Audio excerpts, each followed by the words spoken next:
WAG9 या 3 phase ABB लोको को check करने का तरीका। सर्वप्रथम कैप 1 के सामने आएंगे और कैप 1 के सामने लुक आउट ग्लास का साफ होना तथा साथ ही साथ वाइपर ब्लेड का सही तरीके से लगा होना और लुकआउट ग्लास के सामने लगे बर्ड केज का फिटमेंट बिल्कुल सही प्रकार से होना। इसके बाद सामने की ही ओर से हम हेडलाइट चेक करेंगे, हेडलाइट का वर्किंग होना और दोनों बाजू उसके मार्कर लाइट में भी लाल और सफ़ेद दोनों लाइट का जलना। हेडलाइट के नीचे लगे UIC सॉकेट का सही प्रकार से कवर लगा होना और कवर को निकाल के एक बार देख लें कि कहीं किसी प्रकार का उसमें कोई ऑब्स्ट्रक्शन तो नहीं है। देन इसके बाद हम लोको की जांच करने के लिए सामने की ओर बफर के फाउंडेशन बोल्ट जो कि गिनती में 4 होते हैं उनकी भली भांति जांच करनी है, सही प्रकार से लगे हुए हैं, बफर झुका हुआ नहीं है, बफर दबा हुआ नहीं है तथा उसमें किसी भी प्रकार का कोई क्रैक नहीं है। बफर के बाद में हम सामने की ओर जो BP और FP पाइप हैं उनके एंगल कॉक का जरूरत के अनुसार खुला या बंद होना। सामने की ओर का है तो इसमें एंगल कॉक बंद होना चाहिए और एंगल कॉक के सामने लगे प्रोटेक्शन केज का सही तरीके से लगा होना, किसी प्रकार का बेंड ना होना चेक करेंगे। अब हम CBC की जांच करेंगे। CBC के फाउंडेशन बोल्ट जो कि एक तरफ से 3 और दूसरी बाजू से 3 इस तरह 6 बोल्ट रहते हैं जिनकी जांच हमें भली भांति करनी है। तत्पश्चात MR और डायरेक्ट ब्रेक DB के एंगल कॉक के बंद होने की जांच करेंगे। कैटल गार्ड की जांच किसी भी प्रकार की असामान्यता के लिए करेंगे। कैटल गार्ड सही तरीके से फिट है। CBC की जांच करने के साथ साथ CBC के फाउंडेशन बोल्ट के अलावा नीचे CBC की योक पिन प्लेट जिसपे कि 6 नट बोल्ट लगे होते हैं उनकी जांच बहुत ही गहनता से की जानी आवश्यक है, क्योंकि यदि इस प्लेट के ये 6 बोल्ट निकल गए तो प्लेट सीधा नीचे आ जाएगी और योक पिन बाहर अपने वजन से नीचे गिर जाएगी, जिससे कि पूरा CBC अपने हाउसिंग से बाहर निकल जाएगी और लोड पार्ट हो सकता है। कैटल गार्ड की फिटमेंट की जांच करने के लिए कैटल गार्ड के फाउंडेशन बोल्ट्स की जांच बड़ी गहनता से किया जाना आवश्यक है। आप देख रहे हैं कि ये कैटल गार्ड के 3 बोल्ट इधर हैं और कैटल गार्ड के 3 बोल्ट इधर आपको नजर आ रहे हैं। साथ ही साथ आप यदि अंदर देखेंगे तो आपको अंदर भी कैटल गार्ड के फाउंडेशन बोल्ट नजर आएंगे। इन सभी बोल्ट्स की आपको जांच करनी है। जिस प्रकार से यहाँ देखा है इसी प्रकार से आपको आगे भी दूसरी तरफ भी देखना है। ये जांच करने के साथ साथ दोनों रेल गार्ड की भी आप जांच करेंगे। रेल गार्ड अपनी जगह पर भली भांति सेट होने चाहिए, नट बोल्ट सही होने चाहिए, रेल गार्ड कहीं से बेंड नहीं होना चाहिए और रेल की सीध में लगा होना चाहिए। देख रहे हैं हम ये दोनों रेल गार्ड अपनी जगह पर सही प्रकार से व्यवस्थित हैं और रेल गार्ड रेल की सीध में ऊपर लगे हुए हैं। अब कैप 1 के सामने से ड्राइवर की ओर आते हुए हम देखेंगे कि एयर ड्रायर भली भांति लगा है और एयर ड्रायर के D in और D आउट कॉक पूरी तरह से खुले हुए हैं तथा D ऑफ कॉक बंद है। साथ ही साथ हम सैंड बॉक्सेस की जांच करेंगे। सैंड बॉक्स में सैंड का भरा होना तथा साथ ही साथ नीचे सैंड इंजेक्टर बॉडी का पूरी तरह से सही कसा होना और सैंड पाइप का रेल की सीध में होना जो कि चक्के के सामने रहेगा तो चेक करेंगे। अब हम सस्पेंशन सिस्टम की यदि बात करें तो इन लोगों में suspension system dual stage suspension है, जिसमें बोगी फ्रेम और एक्सल बॉक्स के बीच जो सस्पेंशन सिस्टम है वो प्राइमरी सस्पेंशन सिस्टम और बोगी फ्रेम और सुपर स्ट्रक्चर के बीच जो सिस्टम है वो सेकेंडरी है। तो हम पहले प्राइमरी सस्पेंशन की बात करते हैं।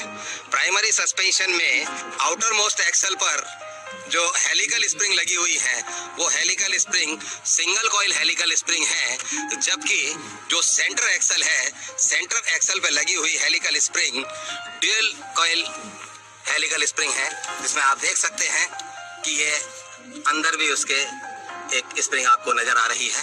इन सभी स्प्रिंग की हमको जांच करनी है। सस्पेंशन में आउटर मोस्ट एक्सल पर जो ये डैम्पर लगा हुआ है, वर्टिकली लगा हुआ है, इसे वर्टिकल डैम्पर कहते हैं। इसकी फिटमेंट की भी हमको भली भांति जांच करनी है, और क्योंकि इसी प्रकार का सिस्टम आपको आउटर मोस्ट एक्सल पे भी मिलेगा, जिसमें वर्टिकल डैम्पर लगा है, हेलिकल स्प्रिंग सिंगल कॉइल है। ये हेलिकल स्प्रिंग WAG9H लोको में सभी हेलिकल स्प्रिंग डबल कॉइल रहेंगी, जबकि जो पुराने WAG9 हैं उनमें सेंट्रल एक्सल को छोड़कर, बोगी के सेंट्रल एक्सल को छोड़कर आउटर मोस्ट एक्सल पर हेलिकल स्प्रिंग सिंगल कॉइल ही मिलती हैं। अब हम आपको दिखाते हैं कि सेंट्रल एक्सल पर वर्टिकल डैम्पर नहीं है, वर्टिकल डैम्पर की जगह एक लिंक लगा है। इस लिंक के सही प्रकार से लगे होने की जांच अवश्य करनी है। सेकेंडरी सस्पेंशन सिस्टम में, सेकेंडरी सस्पेंशन सिस्टम से रिलेटेड ये आपको सेकेंडरी हेलिकल स्प्रिंग है, जिनकी जांच आपको भली भांति करनी है। आप देखें ये भी सिंगल कॉइल है हेलिकल स्प्रिंग, और अगर ये WAG9H लोको है तो ये हेलिकल स्प्रिंग जो सेकेंडरी हेलिकल स्प्रिंग है ये भी डबल कॉइल आपको मिलेंगी। अभी सेकेंडरी सस्पेंशन सिस्टम में ये वर्टिकल डैम्पर है, जिसका एक सिरा बोगी फ्रेम से तथा दूसरा सुपर स्ट्रक्चर से लगा हुआ है। इसकी भी हमको भली भांति जांच करनी है कि ये बराबर फिटिंग है। और इसके बाद हम आते हैं तो हॉरिजेंटल डैम्पर, इसकी फिटमेंट बराबर है, और अंदर से अपने को देखना है कि इसका एक सिरा बोगी फ्रेम से जबकि दूसरा सिरा सुपर स्ट्रक्चर से या लोको बॉडी से जुड़ा हुआ है। इनकी भी जांच हमको भली भांति करनी है। सस्पेंशन सिस्टम के बाद तीसरा इसमें आता है जो या डैम्पर है, और या डैम्पर की भी आप जांच करेंगे, जिसका एक सिरा बोगी फ्रेम से जबकि दूसरा सिरा लोको बॉडी के साथ से, इसकी भी जांच भली भांति करनी है। किसी प्रकार का कोई असामान्यता नहीं है। और इसके बाद हम ट्रांसमिशन सिस्टम की जांच करेंगे। ट्रांसमिशन सिस्टम के लिए इस लोको में हर एक एक्सल बॉक्स के साथ बोगी फ्रेम को एक गाइड रॉड के साथ जोड़ा गया है। गाइड रॉड का एक सिरा एक्सल बॉक्स के साथ में स्प्रिंग चेयर के साथ जुड़ा है, जिसे कि स्फेरी ब्लॉक के जरिए 2 बोल्ट से कसा हुआ है, और ये दोनों बोल्ट हमें देखना जरूरी है कि ये सही तरीके से लगे हुए हैं। दूसरा सिरा, गाइड रॉड का दूसरा सिरा जो बोगी फ्रेम के साथ जो जोड़ा हुआ है, उसे भी हम जांच करेंगे। उसके भी नट बोल्टों की जांच हम भली भांति करेंगे कि ये सही तरीके से लगे हुए हैं। इनके न रहने से लोको फेल होने की संभावना बढ़ जाती है। अभी हम बात करेंगे ब्रेक रिगिंग की। ब्रेक रिगिंग में हमको जांच करनी है कि ब्रेक रिगिंग असेंबली में ब्रेक लीवर भली भांति लगा हुआ है, इसके साथ ब्रेक शू बराबर लगा हुआ है, और ब्रेक शू पर आपके ब्रेक ब्लॉक बराबर लगे हैं, और साथ ही साथ नीचे की तरफ हैंगर पिन, और हैंगर पिन को सपोर्ट करने के लिए वो लगी पिन की भी जांच करेंगे, जो कि एक कटर पिन से जुड़ी हुई है, ताकि ये चलती गाड़ी में बाहर ना निकले। ब्रेक रिगिंग में और जो चीज चेक करने की बात आती है वो आती है स्लैक एडजस्टर की। स्लैक एडजस्टर अपनी जगह पर सही तरीके से लगा हुआ है, नट बोल्ट सही तरीके से टाइट है, दोनों तरफ से हमको देखना है स्लैक एडजस्टर को। ज़्यादातर खास तौर पे हमको इस हिस्से की जांच करनी है। ये हिस्से पे अक्सर वेल्डिंग ऑफ हो जाती है और ये स्लैक एडजस्टर हैंगिंग अवस्था में आ जाता है।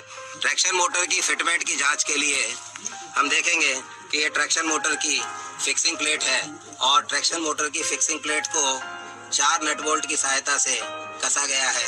इनकी 4 इधर है, 4 दूसरी तरफ है। इन पूरे 8 नट बोल्ट की जांच प्रत्येक ट्रैक्शन मोटर में करनी है फिटमेंट के लिए। ट्रैक्शन मोटर को एक टॉर्क आर्म के जरिए बोगी फ्रेम और नीचे ट्रैक्शन मोटर के साथ जोड़ा गया है। टॉर्क आर्म के दोनों सिरों पर एक एक स्फेरी ब्लॉक लगा है, और दोनों तरफ से स्फेरी ब्लॉक को नट बोल्ट के साथ जोड़ा गया है। इन चारों नट बोल्ट की बहुत ही गहनता से जांच करनी आवश्यक है, क्योंकि अगर ये टार्क आर्म पर लगे, अगर ये बोल्ट यदि गिर गए तो ट्रैक्शन मोटर सीधा नीचे गिरेगी, जिससे कि बहुत बड़ी दुर्घटना हो सकती है। अभी आप देखें इसी के साथ में ट्रांसमिशन सिस्टम में लगी हुई ये ट्रैक्शन लिंक बताई जा रही है। ट्रैक्शन लिंक में आप देखेंगे कि ट्रैक्शन लिंक का एक सिरा ये आपका बोगी फ्रेम के साथ जुड़ा है, ट्रैक्शन लिंक का दूसरा सिरा लोको बॉडी के साथ में जुड़ा हुआ है। हमें इस ट्रैक्शन लिंक की जांच करने के लिए ये पिवट है, पिवट की जांच करनी है। कंप्रेसर की फिटिंग की जांच प्रॉपर तरीके से करनी है। कंप्रेसर के फाउंडेशन की जांच, खासकर ये जो आपको हिस्सा दिख रहा है इसकी वेल्डिंग वगैरह किसी प्रकार की ऑफ नहीं होनी चाहिए। साथ ही साथ ये नीचे हिस्सा दिख रहा है इसकी भी वेल्डिंग की जांच करनी है। और ये इसके होल्डिंग बोल्ट्स हैं जिनकी जांच बहुत ही गहनता से की जानी आवश्यक है। यदि ये बोल्ट बराबर नहीं लगा रहा तो कंप्रेसर नीचे गिरने की संभावना बनती है। ये एक बोल्ट है। इसी प्रकार यहाँ 2 बोल्ट आपको नजर आएंगे दूसरी तरफ से। इन दूसरे दोनों बोल्ट की हमको जांच गहनता से करनी है। साथ ही साथ आजकल एक्स्ट्रा सेफ्टी के लिए ये सेफ्टी सीलिंग एक तार की बांधी लगा दी गई है, जिससे कि ऑन रन यदि कंप्रेसर में ये बोल्ट गिरते हैं तो ये तार की बांधी उन्हें संभाल लेती है। इनकी भी हमें भली भांति जांच करनी है और साथ ही साथ इनकी वेल्डिंग्स और साथ ही साथ जो तार की बांधी नट बोल्ट से कसी हुई है उनके नट बोल्ट सही तरीके से कसे होने की भी जांच करनी है। तत्पश्चात हम कंप्रेसर के ऑयल लेवल की भी जांच करेंगे। यदि कुछ निर्धारित लेवल से कम है तो शेड स्टाफ को बताएंगे या टीएलसी को इसकी जानकारी देंगे तथा लोको लॉग बुक में इसकी एंट्री दर्ज करेंगे। कंप्रेसर की जांच के साथ साथ हमें बोगी कटआउट कॉक की भी जांच करनी है। बोगी कटआउट कॉक खुला हुआ होना चाहिए। अगर इस पर ध्यान नहीं दिया गया तो सिग्नल पासिंग एट डेंजर अथवा किसी भी प्रकार की कोई दुर्घटना हो सकती है। बोगी कटआउट की जांच करने के बाद में, बोगी सीओसी की जांच करने के बाद में साथ ही साथ ट्रांसफार्मर और एमसीपी के बीच में जो खाली जगह है वहाँ पर हम ट्रैक्शन लिंक के पिवट और पुश पुल रॉड के बीच के जो नट बोल्ट हैं उनकी जांच वो भी हमें करनी है। और अभी ट्रांसफार्मर में भी यदि पॉसिबल है तो नीचे हमें यदि दिख सकता है तो हमें डमी प्लग की जांच करनी है, अगर दिख सकता है तो। और किसी भी प्रकार के ऑयल वगैरह लीकेज नहीं है ये भी जांच हमें करनी है। ये ट्रांसफार्मर का ऑयल पंप है और साथ ही साथ ये जो आपको दिख रहा है ये बैटरी बॉक्स है। बैटरी बॉक्स की जांच भी इसके फिटमेंट के लिए प्रॉपर वे में करनी है कि बैटरी बॉक्स किसी भी प्रकार से कोई वेल्डिंग वगैरह इसकी ऑफ नहीं है, ये बहुत ज़रूरी है। और जैसा हम देख रहे हैं उसी तरह से हमको ये दूसरी भी ट्रैक्शन लिंक की जांच करनी है कि दूसरी ट्रैक्शन लिंक और अन्य सभी ट्रैक्शन मोटरों के टॉर्क आर्मों की जांच भी प्रॉपर तरीके से करनी है। ये आपको पार्किंग ब्रेक दिख रहा है, पार्किंग ब्रेक के साथ में लोको ब्रेक। इसकी खासियत यही है कि इसकी पहचान हमें ये होती है कि इस ब्रेक सिलेंडर पे आपको 2 पाइप दिखते हैं, दोनों पाइप सही अवस्था में होने चाहिए, कोई भी टॉर्न अवस्था में नहीं होना चाहिए। लोको की जांच करने के दौरान प्रत्येक ट्रैक्शन मोटर के एयर बेलोस की जांच भी हमें सही अवस्था में होने के लिए करनी चाहिए। अगर ये एयर बेलोस टॉर्न रहे, फटे हुए रहे तो हवा पूरी तरह से ट्रैक्शन मोटर तक नहीं जाएगी और आपको बार बार ट्रैक्शन मोटर ओवर टेम्परेचर का मैसेज मिलता रहेगा, जिसके परिणाम स्वरूप बोगी आइसोलेट करने की आवश्यकता हो सकती है। इस प्रकार हमने ये जांच की है, उसी प्रकार हमको प्रत्येक ट्रैक्शन मोटर का, प्रत्येक डैम्पर का या जो जो हमने बताया है उसी तरह से पूरा लोको का राउंड इन सभी स्थितियों में जांच करनी है।